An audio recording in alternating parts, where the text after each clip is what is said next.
Hello everyone, I'm Max and today I'm going to tell you the origin of one of the most popular, funniest and spookiest celebrations in the world, Halloween.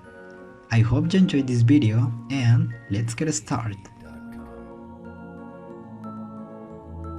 It all began with the cults, a people whose culture had spread across Europe more than 2000 years ago.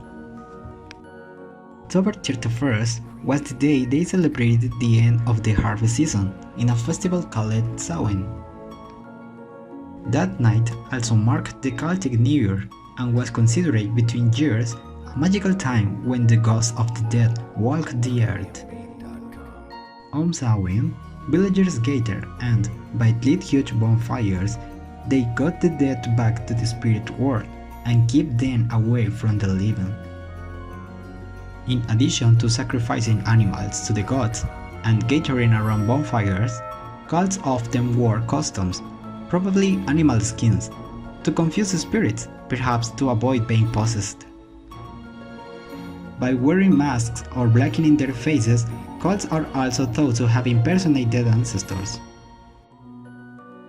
Young men may have dressed as women and vice versa, marking a temporary breakdown of normal social divisions. In an early form of trick-or-treating, cults costumed as spirits are believed to have gone from house to house engaging in silly acts in exchange for food and drink, a practice inspired perhaps by an earlier custom of leaving food and drink outdoors as offerings to supernatural beings. But as the Catholic Church's influence grew in Europe, it thrown off the pagan rituals like Samhain. In the 7th century, the Vatican had the Samhain merged with a church-sanctioned holiday, so November 1st was designated All Saints' Day to honor martyrs and the deceased faithful. All Saints' Day was known then as Hallowmas.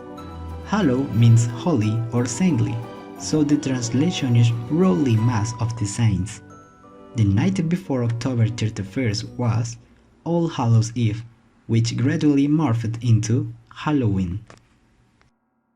The holiday came to America with the wave of Irish immigrants during the potato famine of the 1840s.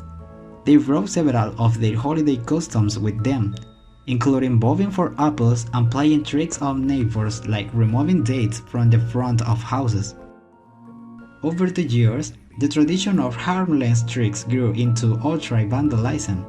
If the young pranksters hadn't worn masks, they would have been recognized.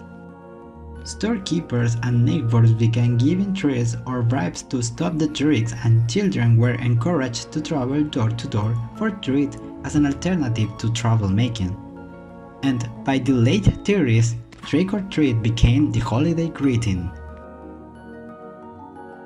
Today, Halloween is one of the most important dates in the American and Canadian holiday calendar.